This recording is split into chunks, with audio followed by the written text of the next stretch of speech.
नित्यशुद्धं निराभासं निराकारं निरञ्जनं नित्यबोधं चिदानन्दं तस्मै श्रीगुरुवे नमः। तस्मै श्रीगुरुवे नमः। तस्मै श्रीगुरुवे नमः। सतगुरु भगवान की, सच्चिदानंद भगवान की, सत्य सनातन धर्म की, ज्ञान स्वरूपेश्वर महादेव की शिवोहम।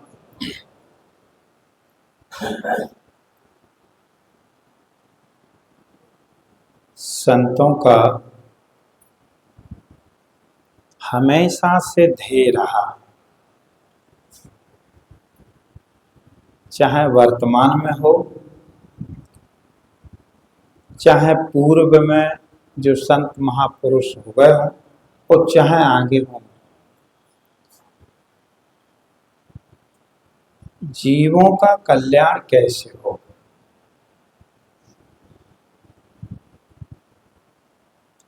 जो जीव भाव से अपना जीवन जी रहे हैं,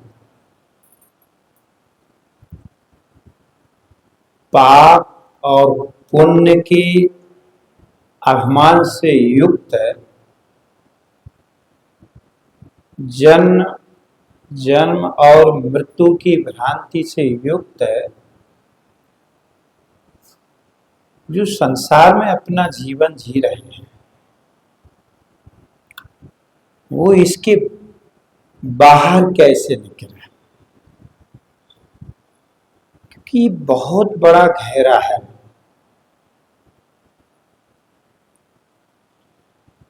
पुराने लोग कहा करते थे कि नागिन जब अंडे देती है तो बहुत सारे अंडे देती है, लेकिन वो नागिन एक घेरा बना लेती है और फिर अंडों को फोड़ती जाती है। जो बच्चा उस घेरे के बाहर निकल जाता है, वह बच्चा बच जाता है, और जो बच्चा घेरे के अंदर रहता है उसको नागिन खा जाती है।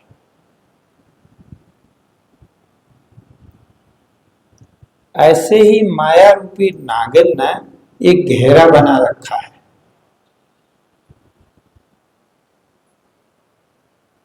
और लगभग हर जीव इसी घेरे के अंतर्गत ही अपना जीवन जीता है।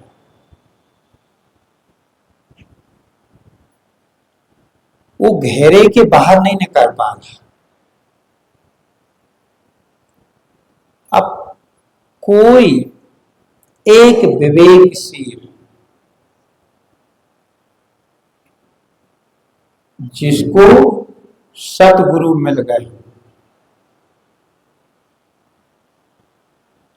और इस माया रूपी घेरे से बाहर निकाल दे, तो ये जीव दुखों से मुक्त हो सकता है, अन्यथा ये दुखों से कदापि मुक्त नहीं हो सकता। वो दुख क्या है संसार में? जन्मना और मरना।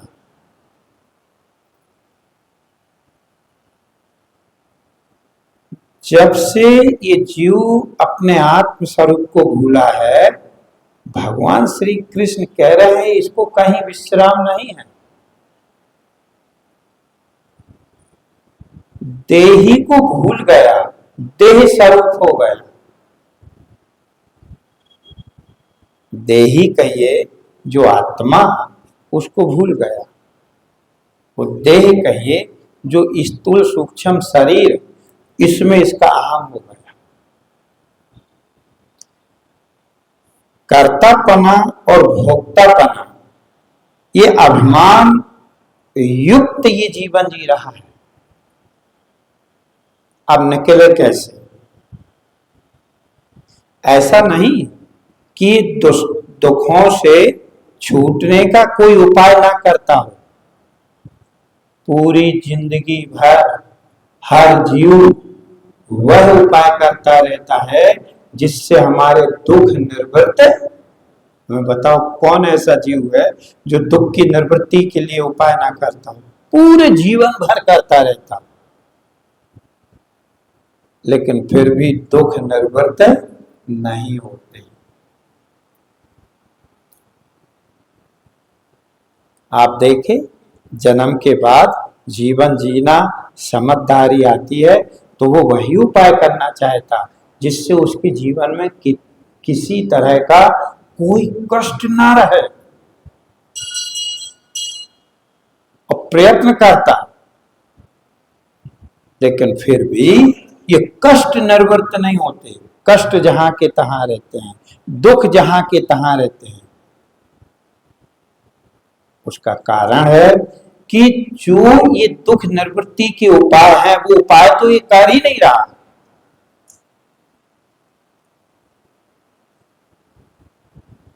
भाई, दुख निवृत्ति का उपाय ब्रह्म विद्या है, सो ब्रह्म विद्या के लिए प्रयत्न करता नहीं। संसार की कुछ ऐसी चीजें होती हैं, और इससे ऐसा कर लेंगे तो दुख निवृत्त हो जाएगा, ऐसा कर लेंगे तो दुख निवृत्त हो जाएगा। वो दुख निवृत्ति के सच में उपाय नहीं, उनसे तो और दुख आता है। छूटना अधिक अधिक उलझाई, छूट नहीं पाता और उलझता चला जाता। और यदि छूटना है तो भगवान श्री कृष्ण ने उपाय बताया है। भगवान श्री कृष्ण जीव को यह दुखों से कैसे मुक्त हो, ये पाप और पुण्य के ऊपर कैसे उठे, ये जन्म और मृत्यु की भ्रांति कैसे निवृत्त हो, ये भगवान श्री कृष्ण बता रहे वो उपाय कर।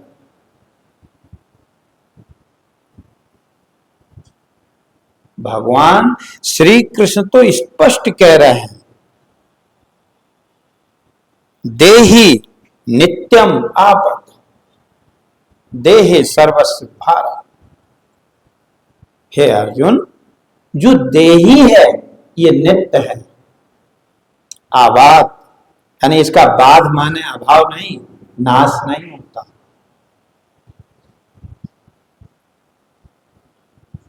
वो देह कभी नाश से बच नहीं सकता।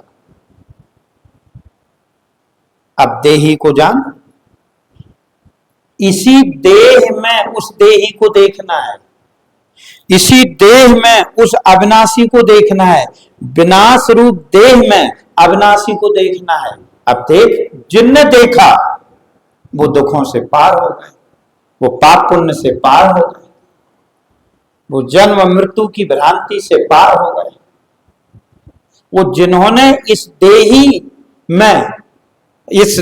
में देही को नहीं देखा, इस विनाशी शरीर में अविनाशी को नहीं देखा, वो विनाशी शरीर में ही अहम बुद्धि करे हुए जन्म और मृत्यु की भ्रांति में अपना जीवन जीते रहते हैं।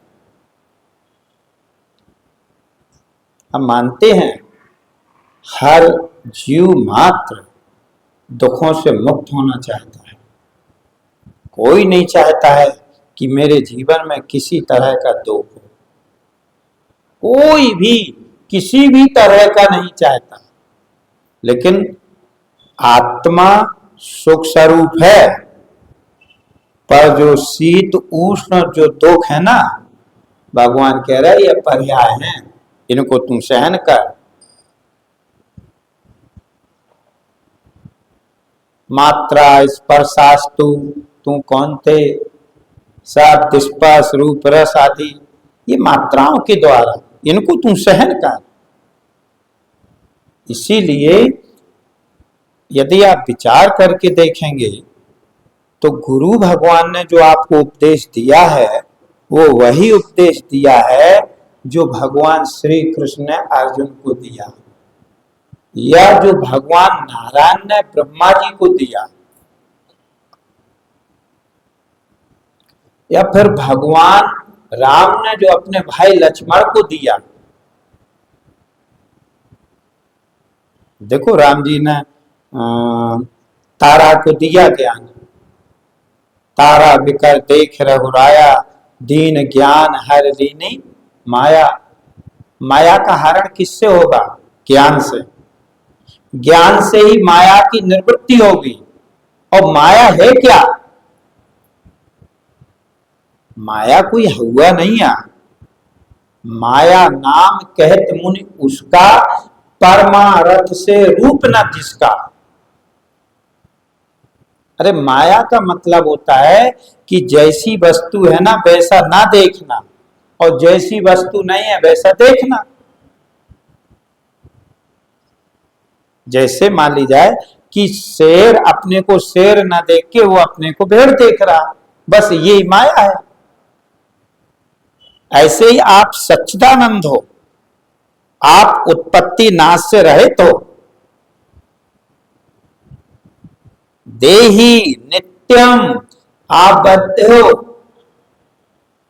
ये देही जो आत्मा है ये नित्य है, इसका अभाव नहीं होता। और खुद विचार करके देखो, मैं फिर आपको बता दूं, गुरुदेव ने जो आपको समझाया है उस उपदेश को बार बार स्मरण करो, बार बार। क्योंकि आप और कहीं भी प्रीति लगाने योग्य नहीं है आत्मा के अतिरिक्त। और जहां भी तुम श्रद्धा करोगे सिर्फ धोखा खाओगे, क्योंकि आत्मा के अतिरिक्त और कोई सत्य वस्तु नहीं है। जहां जहां तुम अपने मन को रखोगे संसार में, वहीं वहीं वो आपको धोखा दे देगा, क्योंकि नाशवान वस्तु है। इसलिए विवेकी पुरुषों ने तो मन को सब ओर से हटाया और कहां रखा? अपने अविनाशी स्वरूप आत्मा में, देह में नहीं रखा। देखो, थोड़ा विचार करो, कितनी बार आपसे बोलते भी है ये शरीर कि जब गुरु सानिध्य में नहीं आए थे तब आप अपने को क्या देखते थे, और जब गुरु सानिध्य में आने के बाद देह और देही का विचार किया और समझ में आया कि देह क्या है और देही क्या है। देखो, जब हम गुरु सानिध्य में नहीं आए थे ना, इसके पहले मुझे पता नहीं था कि देह क्या है और देही क्या है। बस मैं हूं, मैं जन्मा हूं, मैं अपना जीवन जी रहा हूं, खा पी रहा हूं, इतना ही समझते थे। इससे आगे ज्यादा पता नहीं था। बढ़िया कमाओ खाओ मस्त रहो। लेकिन जब गुरु सानिध्य में आए, विवेकी संतों का सहारा मिला, उनके श्री चरणों में बैठे, उनके वचनामृत का पान किया, तब ये समझ में आया कि देह और देही में भी अंतर है। देही जो सदा निर्विकार है और देह जो सदा विकार युक्त है। देही जो कभी ना बदलने वाली वस्तु, और देह जो एक क्षण ना बदलने से रुकने वाली वस्तु। ये पता हमें किससे चला? सत्संग से। भाई अर्जुन को भी यदि आत्मा का ज्ञान हो रहा तो किससे हो रहा? भगवान श्री कृष्ण समझा रहे तब। 18 अध्याय ऐसे ही भगवान श्री कृष्ण नहीं सुना दिए। माना अज्ञानी जीव पाप पुण्य से ग्रसा हुआ है, ये माया अविद्या के अंतर्गत ही अपना जीवन जीता है। यदि कोई कोई सतगुरु का सहारा ले लेता है, इसलिए ऐसा नहीं, भगवान ने भी ये बात कही दूसरे अध्याय में, तू तत्वदर्शियों की शरण में जा, उन्हें प्रणाम कर, उपदेक्षन्ति ते ज्ञानम, वे आपको उपदेश करेंगे। तत्वदर्शी महापुरुष देखो, संसार में उपदेश देने वाले बहुत लोग हैं। परमात्मा के बारे में यदि आप पूछे चाहो तो बचपन से आपको बताया गया। क्या आपके माता पिता ने आपको परमात्मा के बारे में नहीं बताया? बताया। धर्म अधर्म के बारे में नहीं बताया? बताया। ये धर्म है या धर्म है, परमात्मा ऐसा है और संसार दुख रूप है, ये बताया। लेकिन कोई भी तत्वदर्शी नहीं था। तत्वदर्शी का मतलब होता है एक वह होते हैं जिन्हें परमात्मा का परोक्ष ज्ञान होता है, और एक वह होते हैं जिन्हें परमात्मा का अप्रोक्ष ज्ञान होता है। यहाँ जो अप्रोक्ष ज्ञान से युक्त हैं वो तत्वदर्शी हैं, जो परोक्ष ज्ञान से युक्त हैं वो तत्वदर्शी नहीं है। ज्ञान है परमात्मा के विषय में, उन्हें पता तो है। हाँ, जैसा परमात्मा का स्वरूप उन्होंने बचपन से सुना है वैसा वो कहते हैं कि ब्रह्म में जो है ना माया नहीं है, ब्रह्म माया से रहित है ना, और ब्रह्म में किसी तरह का विकार नहीं है। ये बचपन से सुना है, ऐसा नहीं कि नहीं हो। पर एक को जो जिसमें विकार नहीं है, जो विकार रहित है, जिसमें माया नहीं है, जो मायातीत है, जिसमें गुण नहीं है, जो गुणातीत है, ऐसा हमने सुना था, ऐसा ब्रह्म है। पर तत्वदर्शी महापुरुषों ने क्या बताया कि ऐसे आप हो। देखो, एक ब्रह्म है, इसलिए ब्रह्म है ये परोक्ष ज्ञान है, और ब्रह्म मैं हूं ये अप्रोक्ष ज्ञान है।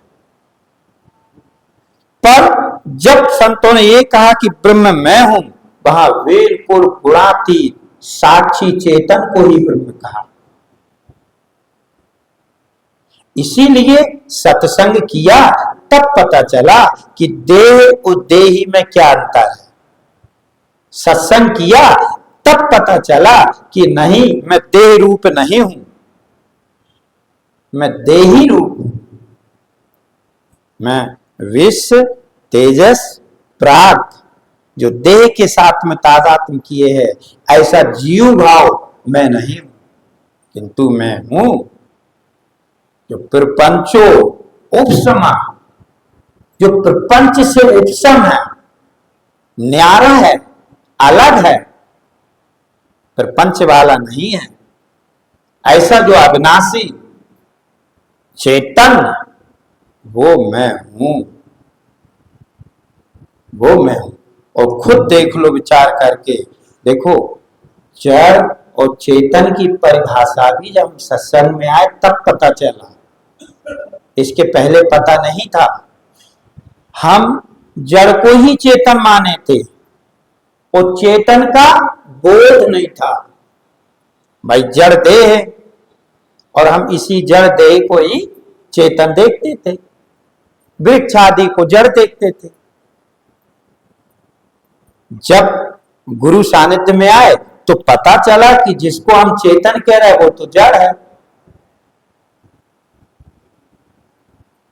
भाई जड़ की परिभाषा ही है जो अपने को ना जाने और दूसरे को ना जाने। शरीर अपने को नहीं जानता, मन अपने को नहीं जानता, बुद्धि अपने को नहीं जानती, इसलिए जड़ है। अच्छा, ये जब अपने को नहीं जानती तो दूसरे को भी नहीं जानती। मन कितना भी संकल्प विकल्प करे, कितना भी भाग दौड़ करे, उसे पता नहीं है। आप सिद्ध करते हो अब मेरा मन स्थिर है, अब मेरा मन चंचल है। तो जो देख रहा है मन की स्थिरता को, चंचलता को, वो ना स्थिर है ना चंचल है। वो जहां है वो अपनी महिमा में महिमान्वित है। ऐसा जो चेतन अविनाशी है वह आप हो। जब इस अविनाशी स्वरूप का बोध होगा तब ये माया, इसलिए माया और की नहीं, तेरी माया ही तुझको रिझाती। देखो, तेरी माया, दूसरे की माया नहीं, जैसे आपका अज्ञान ही आपको भयभीत कर दे, जैसे अपनी परछाई को ही कोई पुरुष समझ ले, ऐसे ही आपका अज्ञान है, देह आदि आपकी परछाई हो गई, मायामय हो गई और इसी में आसक्त हो गए, तो तेरी माया ही तुझको रिझाती, खेल रच रच के तुझको दिखाती। अब देखो, खेल में खेलता, दुख नित्य झेलता ना घाना। यदि तुम अपने आत्म स्वरूप को नहीं जान पाए तो इसी खेल में खेलते रहोगे, अविनाशी जो देही जो आत्मा है उसको नहीं जान पाए। और मनुष्य जीवन की सार्थकता इसी में है। जीव का परम पुरुषार्थ है कि ये अपने वास्तविक स्वरूप को जाने। देह आदि ये जीव का स्वरूप नहीं है, देह आदि ये तो माया का है। जिस माया में कार्य कारण भाव है उस माया का स्वरूप है। इसलिए इस माया की निवृत्ति के लिए, क्योंकि अब इसमें भी क्या होता है, देखो जब हम सत्संग करें, भगवत कृपा से सुंदर शरीर है, सुंदर बुद्धि है, मनुष्य शरीर जैसा शरीर मिलना, फिर ब्रह्म विद्या जैसा सत्संग मिलना, ब्रह्म विषय विचार उत्पन्न होना, शायद इससे श्रेष्ठ आपके जीवन में कुछ नहीं हो सकता है। अब विचार करके फिर देखो कि मैं कैसा हूं, मैं कौन हूं। जिसकी जरूरत है मनुष्य जीवन में, इसीलिए जब विचार करके देखोगे तो पाओगे कि आप सदा रहने वाली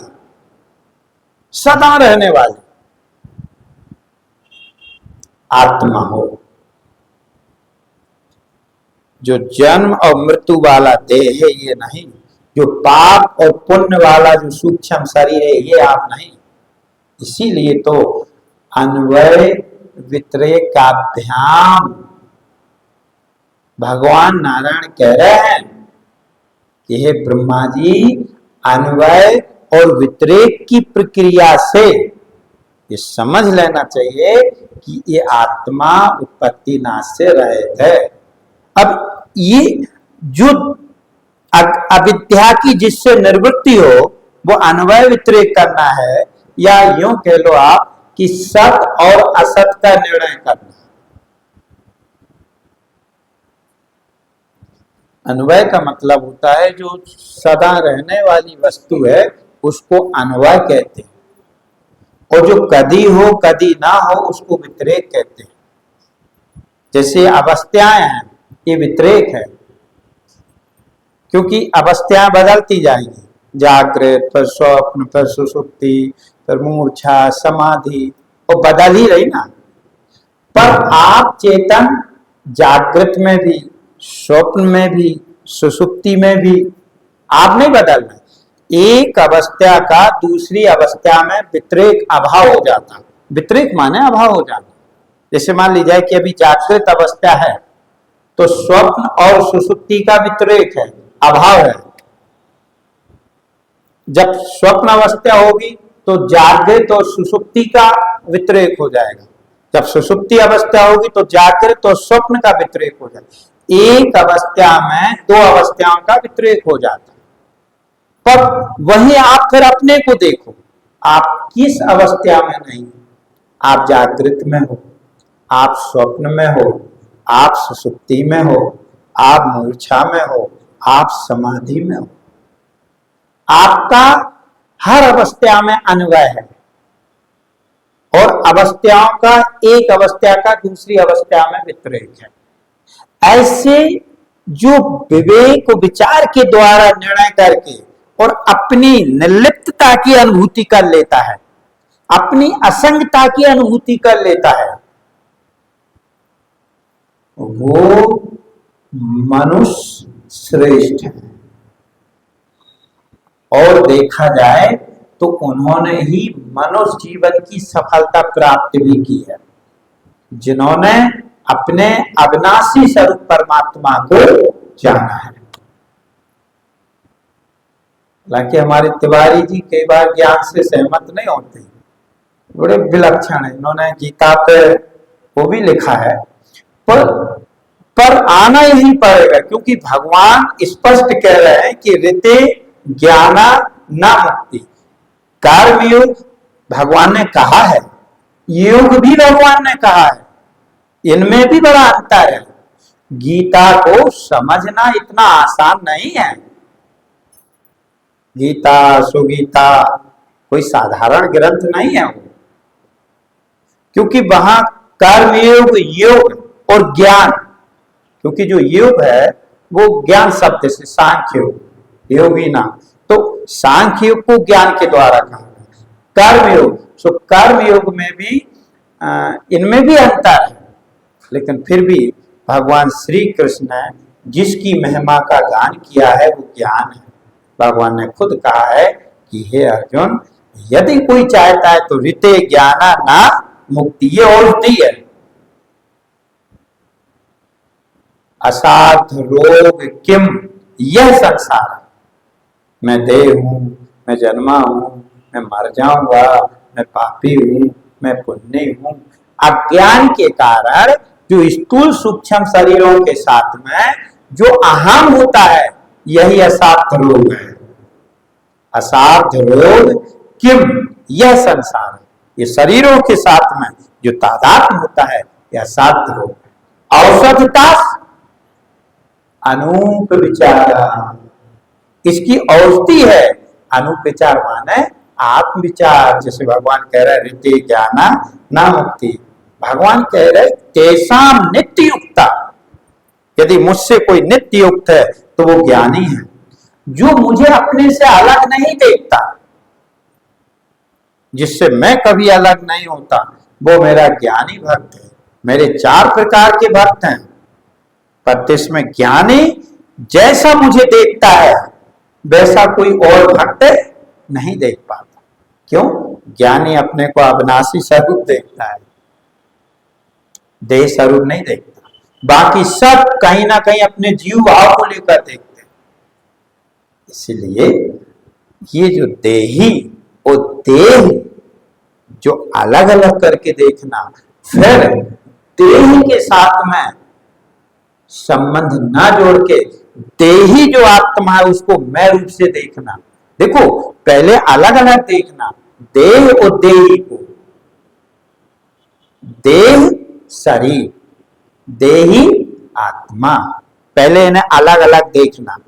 देह क्या है, देही क्या है। जब निर्णय हो गया फिर अपने को देखना कि जो देही है वो मैं हूं, जो देह है ये मैं नहीं, कि देह पंचभूतात्मक है और देही सदा रहने वाला अविनाशी है। पंचभूत अविद्या से युक्त है, अविद्या जब तक है तब तक पंचभूत है, और देही अविद्या रहे थे। इसलिए पहले अलग अलग करके देखना, फिर अपने को देही यानी अविनाशी स्वरूप देखना, देह स्वरूप नहीं देखना। जो ऐसा देखते हैं, भगवान कह रहे वह मेरे मत का अनुमोदन करते हैं, वो सही देखते हैं, यथार्थ देखते हैं। जैसा देखना चाहिए ज्ञानी वैसा ही देखता है, भगवान कह रहा है। और अज्ञानी जैसा देखना चाहिए वैसा नहीं देखता। क्योंकि अज्ञानी क्यों नहीं देखता वैसा? क्योंकि वो देह अभिमान से बंधा हुआ होता, इसलिए पाप पुण्य से युक्त होता। इसलिए दुखों से मुक्त होने के लिए यदि जीवों को पाप पुण्य के ऊपर उठना है, जन्म मृत्यु की भ्रांति से रहित होना है, तो इसे ब्रह्म विद्या में प्रीति करना ही पड़ेगी, आत्मा में निष्ठा इसको लगाना ही पड़ेगी। तत्वदर्शी संतों का सानिध्य करना ही, उनके दिए हुए वचनामृत को श्रवण करना, मनन करना और निधिध्यासन करना। हाँ, ऐसा नहीं सुनना फिर मनन करना फिर निधिध्यासन करना जरूरी है। इसलिए बहुत अच्छा है जो अपने जीवन में ऐसे ब्रह्म विचारों से युक्त हैं। एक क्षण के लिए भी जिनके ब्रह्म विचार आ जाते हैं ना हृदय में, सबसे बड़ा पुण्य होता है, सबसे बड़ा पुण्य होता है। एक क्षण के लिए भी यदि आत्मा अनात्मा विषयक विचार आ, एक क्षण के लिए भी यदि आपको ऐसा अनुभव हुआ कि नहीं, वास्तव में मैं देह रूप नहीं हूं, मैं तो जो देह को जान रहा देही आत्मा सोई हूं, एक क्षण के लिए, तो कहते हैं सैकड़ों पुण्यों का उदय हो जाता है एक साथ। इसलिए ऐसे आत्मा में प्रीति करना चाहिए, ऐसे आत्मा को ही श्रवण करना चाहिए, मनन करना चाहिए, निधिध्यासन करना चाहिए। यही जानने योग है।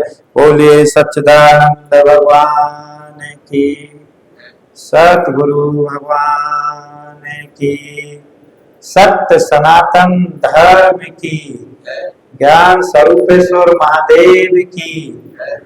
शिवो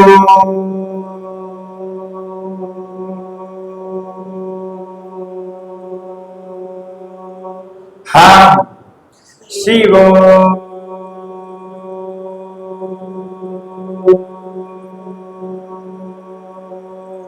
हम, शिवो